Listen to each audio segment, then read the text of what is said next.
Hi, I'm Michael Foster, and this is the story of how I learned that sometimes the biggest betrayals lead to the sweetest victories. You see, in business, just like in family, the person you trust the most can be the one plotting your downfall. But they often forget to check what's really beneath their feet before they push you off the cliff. Let me take you back to where it all began. Foster Technologies wasn't always the $100 million company it is today. 15 years ago, it was just a struggling consulting firm my father had built from scratch. Dad was brilliant with technology but terrible with business.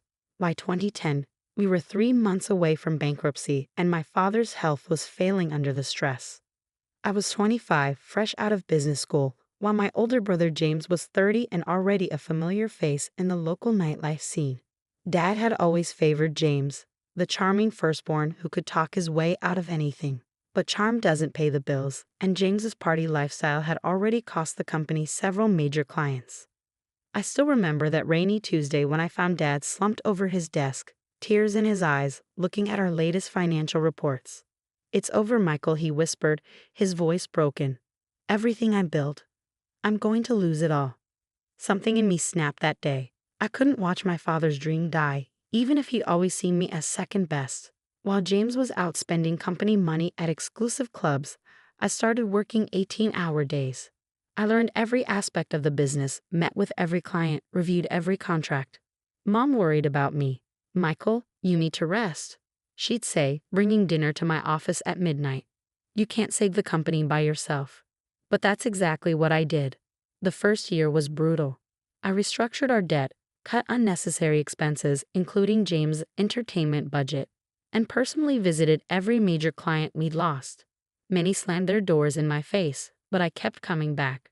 Persistence pays off. By the end of that year, we were breaking even. James found it hilarious. "Look at little Mikey playing businessman," he'd mock whenever he bothered to show up at the office. "Dad's still going to put me in charge, I'm the oldest." I ignored him and focused on work. Over the next 5 years, I transformed Foster Technologies from a simple consulting firm into a full-service digital transformation company. We developed proprietary software solutions, expanded into cloud services, and built a reputation for excellence in the industry. The company grew exponentially. From $2 million in revenue, we hit $10 million, then $50 million, and finally crossed the $100 million mark last year. Our staff grew from 20 to over 500. We opened offices in 3 countries. Dad's health improved as the company flourished, but his favoritism didn't change. Every success was somehow attributed to James's leadership, even though he spent most of his time planning his next vacation. In family dinners, Dad would praise James' business acumen while I sat quietly going through quarterly reports on my phone. I didn't care about the credit. I cared about the company, our employees, and the legacy we were building. Besides, I had my own plans. What nobody knew, not even my father, was that I'd been carefully documenting everything over the years. Every decision James sabotaged, every client he lost, every dollar he wasted. More importantly, I've been quietly building relationships with our key clients, making myself indispensable to their operations. I also had another secret, one that would turn out to be crucial. During the company's darkest days, when we were nearly bankrupt, I'd used my own savings and taken out personal loans to keep us afloat. In exchange, I'd received shares. Lots of shares. The paperwork was buried in mountains of corporate documentation. But I legally owned 40% of Foster Technologies. Or at least I thought that would be enough to protect me. I couldn't have been more wrong. Last month, everything changed. Dad announced his retirement, and everyone expected him to name me as his successor. After all, I've been effectively running the company for years. Even James had been showing up to work more often, probably sensing the change coming. The shareholders' meeting was set for Friday afternoon. All major stakeholders were present, including our board members and key investors. I prepared a comprehensive presentation about our growth strategy for the next 5 years. Dad stood up to make his announcement. I noticed James smirking in his seat, but I didn't think much of it at the time. "Ladies and gentlemen," Dad began, "as you know, I'm retiring as CEO of Foster Technologies. This company has been my life's work, and choosing my successor was not an easy decision." He paused, looking around the room. But there's only one person who truly embodies the leadership qualities needed to take Foster Technologies to the next level. Someone who understands our family values and has the vision to lead us into the future. I sat straighter in my chair, ready to accept the responsibility I'd been preparing for all these years. My son, James Foster, will be taking over as CEO effective immediately. The room went silent. I felt like I'd been punched in the gut. But Dad wasn't finished. Furthermore, James has brought to my attention some concerning irregularities in our recent operations. It seems that certain individuals have been making unauthorized decisions and potentially compromising our company's integrity. James stood up, holding a folder.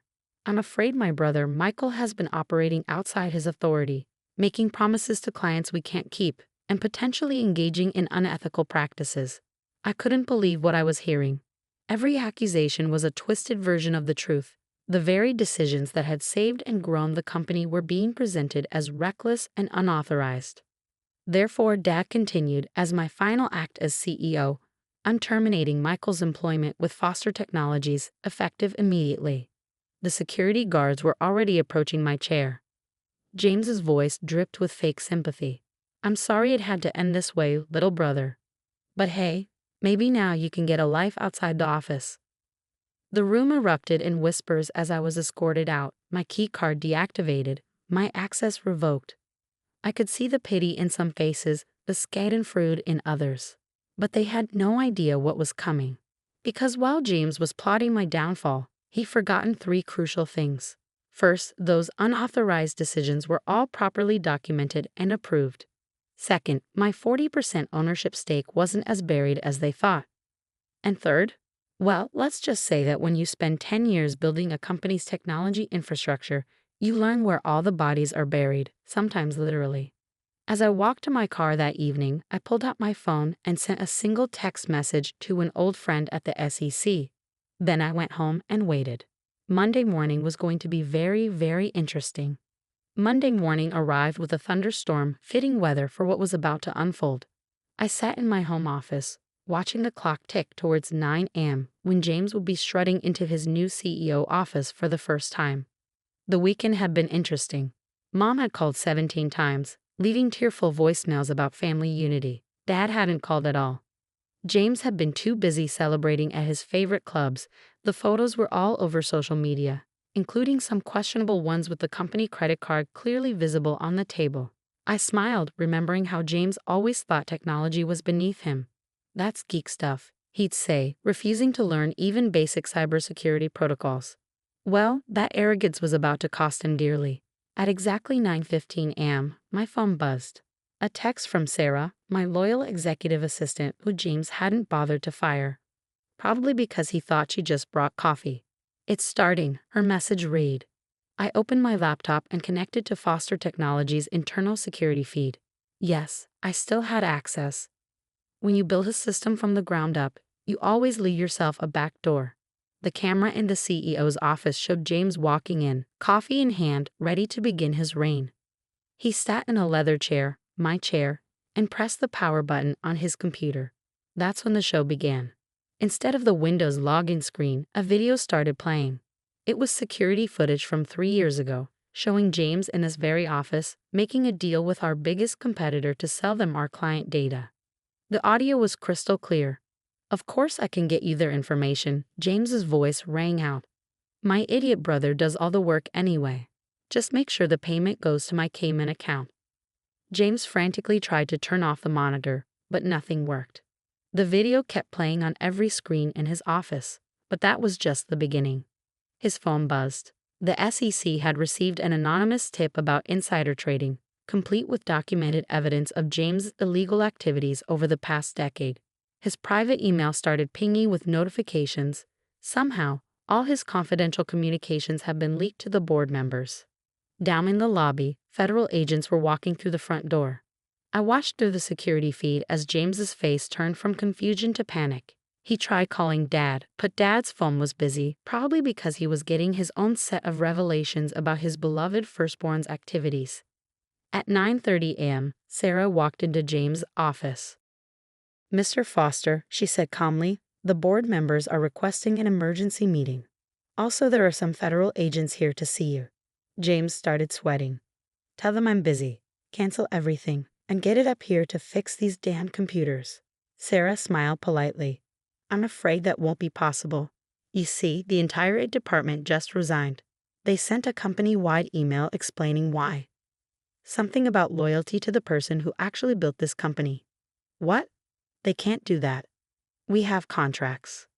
Actually, Sarah placed a folder on his desk. They can. Their contracts were with a subsidiary company that holds all our intellectual property rights. A company that, as of this morning, is no longer affiliated with Foster Technologies. James's hands shook as he opened the folder. Inside was a simple document showing the ownership structure of Foster Innovation Labs, the subsidiary I'd quietly created years ago. The company that actually owned all our patents, software, and client contracts. And I owned 100% of it. But the clients, James stammered, have already been informed of the change in management. Most have already signed new contracts directly with Foster Innovation Labs. It seems they prefer working with the person who actually handled their accounts all these years. The color drained from James's face as he finally understood. Every piece of technology that made Foster Technologies valuable, every client relationship that kept it profitable, every key employee who made it run. They were all loyal to me. He'd stolen an empty shell. The office door opened again. 2 FBI agents walked in, followed by Mr. Patterson, our chief legal counsel. James Foster, one agent said, we need to ask you some questions about certain financial transactions. You can't do this, James shouted, looking wildly around the room. I'm the CEO. I'm in charge here. Mr. Patterson cleared his throat. Actually, about that, he pulled out another document. The board just concluded an emergency meeting. Given the circumstances, they voted to remove you as CEO, effective immediately. They can't do that. You own shares in Foster Technologies, Mr. Patterson corrected. A company that, as of 9 o'clock this morning, has no intellectual property, no major clients, and no core development team. I believe the stock price reflects that reality. James lunged for his computer, probably to check the stock ticker.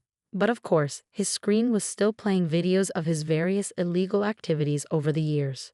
As James was escorted out of the building by federal agents, his designer suit wrinkled and his face ashen, I sent one final company-wide email from my remote access.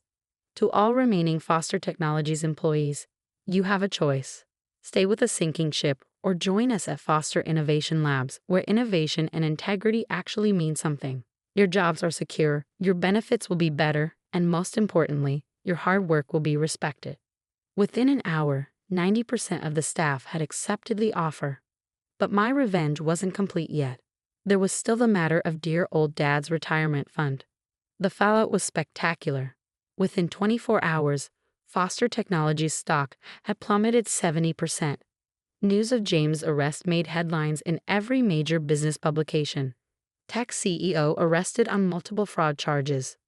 Foster Technologies in freefall as scandal erupts. But I wasn't done yet.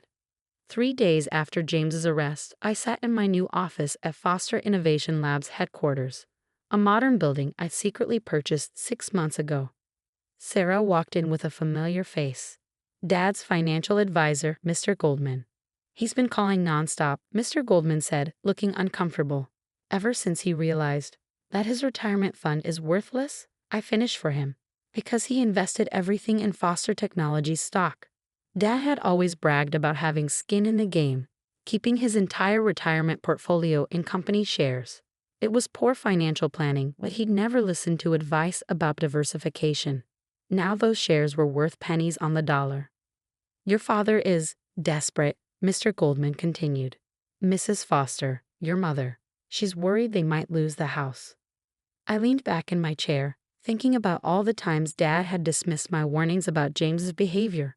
All the times he'd attributed my success to luck rather than hard work. Set up a meeting, I finally said. Tomorrow, 10 a.m., here. The next morning, my parents arrived at Foster Innovation Labs. Mom looked like she'd been crying. Dad looked like he aged 10 years in a week. They sat across from me in the visitor chairs, the same model as the ones Dad used to make me sit in while he lectured me about real leadership. Son, Dad began, his voice shaking. I know I made mistakes. Mistakes? I interrupted quietly. You let James destroy evidence of his crimes. You helped him embezzle company funds. You were complicit in fraud that hurt our employees, our clients, and our shareholders. I didn't know. He tried to protest. You knew. I cut him off. You just didn't care. Because James was your golden boy and I was just the backup plan.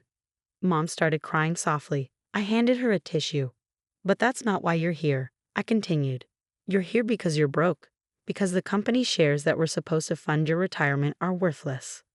Dad slumped in his chair. Michael, please, we're family. Family? I smiled without humor. Was I family when you let James take credit for my work? Was I family when you fired me in front of the entire company?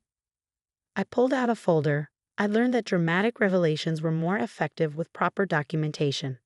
Here's what's going to happen. Foster Innovation Labs will buy back your shares in Foster Technologies at their original purchase price. Their eyes widened with hope. But, I continued, there are conditions. First, you both sign a non-disclosure agreement about James' activities. Second, you retire, quietly, to that house in Florida you always talked about. Third, you stay out of my business. Completely. You do that for us, Mom whispered. Not for you, I corrected, for the scared 12-year-old boy who used to believe his father hung the moon. He deserved better than what you gave him. Dad started to speak, but I held up my hand. One more thing.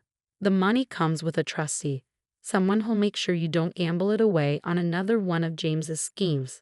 Monthly allowance, investment restrictions, the whole package. You don't trust us, Dad said sadly. You taught me that lesson very well. They signed the papers. As security escorted them out, Dad turned back one last time. I was wrong about you, son. You're a better businessman than I ever was. No, Dad, I replied. I'm just better at remembering who my real enemies are. 5 years have passed since then. Foster Innovation Labs is now a billion-dollar company known for its cutting-edge technology and ethical business practices. James served 2 years in prison and now works as a bartender in Vegas. Dad and Mom live quietly in Florida, sending occasional postcards that I never answer. Last week, I received an invitation to speak at my old business school. The topic? The importance of integrity in family business. I accepted with a smile. After all, I have quite a story to tell. Sometimes the best revenge isn't destroying your enemies. It's building something so successful that they have to live with the knowledge that they bet on the wrong horse. And as for those who wonder how the quiet one, the careful one, the backup plan pulled off such a complete victory, well, let's just say that while the peacocks are busy showing off their feathers, the eagles are watching, waiting, and planning their next move. Because in business, just like in life, it's not about who starts at the top. It's about who's still standing when the dust settles.